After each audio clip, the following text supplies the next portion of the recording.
Why don't we start with Young Sinatra 4? Oh So, yeah, man, your guy Logic last year, I didn't realize this. He had the fifth biggest opening weekend for a rap album in 2017 with his album Everybody. yeah, man. It- He I got mean, really fucking famous. behind Jay-Z, Eminem, Drake, and Kendrick, four of the most established artists in the game. Three of those that are, well, I guess Drake's not a legacy act quite yet, but he's getting there. And Drake and Kendrick are the two biggest acts in hip hop right now. I mean, Logic's been around a while, but he hasn't been that famous as long. But I mean, he's 28. It's not like he's super young or anything. Been around. But I mean, he's been around the block, but I didn't realize that he had kind of catapulted to this level of fame, and especially because Everybody, I think we thought was a decent album, but didn't blow us away. It wasn't something we were like, I mean, there was a lot of cringe on there we didn't like yeah, at all. And all the weird Neil deGrasse Tyson bits and shit. Like, I wasn't a right. big fan as a fan of Logic for some time. Mm-hmm. We reviewed that, and then we also reviewed Bobby Tarantino 2, his mixtape from earlier this year. I want to, March 9th. And, that was more of his, last year, Everybody was his more conceptual album with also, radio stylings. Obviously, the 1-800 song, was a top 5 hit. Mm-hmm. But then, Bobby Tarantino 2, that was his trap, flavorings. And right. I think we liked a lot of that. There was some stuff that we weren't too high on just because I think when he's being overly, when it's leaning too far into like mimicry of other people in the game, it's kind of off-putting, I think, when Logic is doing it. Not that he's ever really bad at stuff, but I don't need to hear him do his Travis Scott bit, I'd rather just listen to Travis do that. But, right. That leads us to Young Sinatra 4, which I was not expecting him to. I mean, this is the first time he's released 2 projects in the same year. He usually releases almost one a year. He's been pretty prolific and consistent with that, but I didn't expect this new mixtape so soon, let alone another Young Sinatra project, because those are the first mixtapes I ever heard from him, and that's really where he first started to blow up. So it was quite the surprise once we realized this was coming out earlier last month. I actually, with your point to some of the cringeworthiness and some of the parts of Everybody that people didn't like, I almost wonder if that kind of catapulted this forward for him, or he was more inspired to try to work on another Young Sinatra project, because this is really like a kind of a classical hip hop album in a way. I mean, he obviously is nodding towards a lot of his influences in terms of the sounds on the track. I mean, even some of the samples and the shout outs he gives. He has a whole song with every member of Wu-Tang on it. I mean, literally every member. It's fucking awesome. It's insane. So whatever it is that kind of propelled this, I'm glad that he's kind of getting back to his roots. There's a lot to like about this album. I guess I'm wondering, why don't we just start with Wu-Tang? I mean, I know that that's like the centerpiece of this, and why everybody, even if you're not a Logic fan, hip hop fans are talking about it. What did you think of this 9-minute track with Wu-Tang just crushing it? Yeah, no, going back a second, you spoke to, this Young Sinatra 4 has, obvious boom bap production, old school. This is what Joey Badass came up doing. And this is also what Logic was doing on those first few Young Sinatra tapes, freestyling over Biggie beats and whatnot. And hear him go back to do that, it was really cool, because while the whole tape isn't like this, when you do hear him, going over that 90s, late 80s production, it's just really cool. And it shines no brighter than on Wu-Tang Forever, where he gets literally everyone in the clan, minus the late ODB, of course, but even Jackpot Scotty Waddy, like one of the Wu-Tang Killer Bees, like an affiliate member, not someone in the full clan. And you hear him talk about this, and he's like, yeah, I just hit up RZA. He's been cool RZA for a minute, and RZA's actually someone who really influenced him from the Kill Bill soundtrack, actually. He actually mentions this on the tape. He's talked about this before. Yep. When RZA helped Logic get into rap, and then that's where he found, Nas and A Tribe Called Quest and everyone else. And he just hit up RZA, and RZA's like, yeah, man, it's done. He said to ask. And you listen to a lot of these verses from the clan, and I shouldn't say the clan, it sounds bad, from Wu-Tang. And a lot of them, they're referencing Logic. A lot of them are really current verses. These weren't just verses they had in the vault ready. We reviewed The Saga Continues, the compilation Wu-Tang album from last year, which we liked quite a bit. But that was clearly just an album of verses and songs and song structures they just kind of had, just kind of put it out, right? Yeah. But this, I mean, this sounds like, I mean, obviously, I'm sure some of these verses are a little old, but a lot of them sounded really contemporary. Like, I mean, one of them, this is The Weeknd. You know, there's that Starboy jab. I thought that was pretty funny. And Weeknd himself even tweeted about it. He's like, "Oh, he's calling me out. Who knew?" You know, so that was cool. Like poking beef for no reason.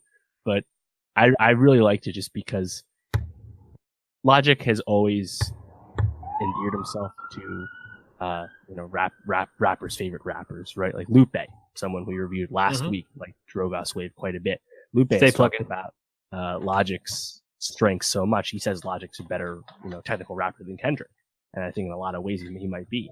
But it's just cool seeing that a lot of these OGs really respect Logic's technical ability, when he's actually doing that kind of music and not making, radio songs. And the fact that they all came through with this, and fucking Ghostface just starts it off.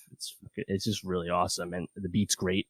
And they even give you the Shaolin shadowboxing Wu-Tang sword style. It's just such a classic Wu-Tang song. It's really epic. It's 8 minutes long, and I've listened to it a lot. Which, if anyone who knows me knows, I don't like long songs. So I was blown away.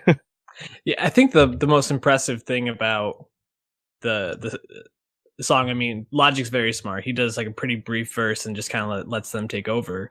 And the way that they sound almost like invigorated. And I mean, even though we liked the Wu-Tang, I guess, compilation album, however you want to describe it, they kind of just put these songs together, but it seemed like they were maybe older. This sounds like, man, they still got it. Like, I want to hear them actually put out something new where they're in the shop chopping it up, But yeah, obviously great. I mean, a great song. Wu-Tang, I mean, it's epic just to have all the members together, like you said. We could probably go on and on about it, but why don't we jump to some of the other songs that we liked on this? Probably my favorite is the next song, 100 Miles and Running. I mean, when I was listening to the album, I was kind of listening while doing some work, and I literally like stopped and just was like bobbing along to it, because not only does Logic and Wale, they tear it down on this, but Logic at the end, I mean, he puts Eminem almost to shame with how fast and how technical he is on some of those raps. I was like, damn, he's fucking on fire right now. And that's what's cool about the song, is that if only Eminem knew this, this once in a while, people would be more receptive to it, because it's still cool and impressive when you rap at that speed and ferocity, right? Yeah. But I was like, oh, wow, yeah. My first thought was, sounds like modern Eminem. Yep. I'm glad the whole album isn't like this, or mixtape isn't like this. But yeah, no, that was cool. A cool DMV connection too. Wale and Logic joined together. Well, and it was a shout out to Wale's like third mixtape, which is 100 Miles and Running. That's the name of the song, the mixtape. So, cool shout out there. I also really thought it was cool that he had a last call, and then he was just like, "Yeah, the first time I heard Kanye's Last Call, I thought that was so fucking cool. So I want to have one of my own. So here we go." I was like, "Yeah, like it's a great fucking way to end College Dropout," and I think it fits perfectly with this album. And it's a pretty well told story. I think he does a great job on it. He keeps it compelling. I don't know. I also liked the production on a couple of the earlier songs. I think Everybody Dies is one that stands out, especially with those horns blaring. It's pretty, even though the ending, maybe the verses aren't so compelling, I still think just the production on it is really, really Starts good. really hot too, for sure. Yeah, absolutely. Yeah. What stood out to you? What did you like? I thought Street Dreams 2 was cool. That kind of reminded me of like Under Pressure Logic, his first album, where, really lyrical, really trying to weave and tell a detailed story. And I thought Under Pressure was kind of an up and down album, even though it had a lot of those dense highs like that. And this song kind of reminded me of that. I thought it was pretty good. It's interesting though that there's the Wale nod, the obvious Wu-Tang, more than a nod, the Kanye nod at the end. And then even something minor, he'll call out mumble rappers because he doesn't think they'll last and he thinks he's better than that. Sure, fine. But he also does a song with Jane Smith, or not really a song with him, but he flips Icon, which was an interesting flip. Almost didn't sound like Icon at first, so I started listening. and then he basically does I wouldn't say he was offbeat, but I thought he was just kind of, do exactly like Jane's flow and just kind of freestyle over it, but didn't. He just kind of like took the beat for himself. Thought that was pretty cool. Things I didn't like was, and one of these songs we had heard for a while, but there's 2 Logic radio hits or radio attempts on here. One Day with Ryan Tedder, and then the song with Haley Steinfeld's Ordinary Day. And I was like, Logic is not a good singer, and when he does that stuff, it's just like I just can't listen to it. I think this thing is bad. I think the Ryan Tedder song in particular is pretty egregious. They remind me of the Marshmallow song from Bobby Tarantino 2 earlier in the year. It's just like, it's just bad. I'm not a fan. Earlier in the mixtape, he's like, I do it for the boom bap, the trap, and the radio, and I think that's the order of the quality of his genres. Yeah. Boom bap obviously is his best stuff. The trap is pretty good usually, and the radio, it's usually not good, So that's what I do gotta say though, Ryan Tedder sounded like Bruno Mars crooning on that shit. Like, even though I don't know if the song is good, I literally had to check. I was like, did he get Bruno to sing on one of these songs? Like, he tricked me for a minute. Yeah, I think the lows are low, but they're not egregious. Fine. Yeah. He also talks a lot. Funny too. Yeah, he talks a lot of shit on this album. Like, he knows where he stands, and I appreciated the braggadocio on it. So I think we're gonna say YS4, YSIV, Young Sinatra 4 is gonna get a thumbs up from Nowstalgia Pod, and check out whatever song we choose to put on there. I'm thinking, I don't know if Wu-Tang Forever, will that be the one you want to put on there?